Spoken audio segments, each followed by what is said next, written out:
2023 was a record year for Albertan wildfires, and this year is looking to reach similar numbers. With Alberta coming out of a second El Niño winter, the dry conditions are leaving perfect fuel for devastating wildfires. Last year's season took a big hit on the province, and Vermilion River County Fire Chief Kirk Hughes says these wildfires also have bigger consequences as a whole. I mean, the medical is right there in regards to problems with asthma and breathing, but mostly it also just changes a lot of the environment for our residents. Typically, when people go on vacation, they leave and they go to some of the more touristy and beautiful parts of our province.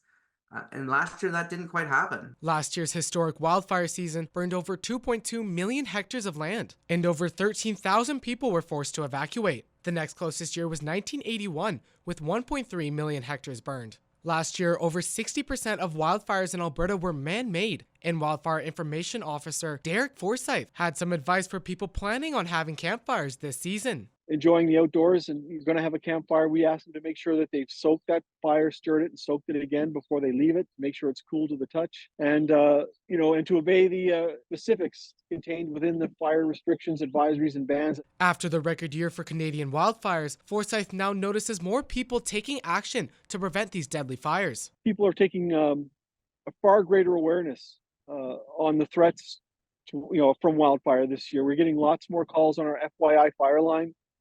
People checking to make sure that things they want to do, like have fire pits. If you see a wildfire, it is recommended you call 911 or your local fire department. For Primetime Local News, I'm Ben Lowan.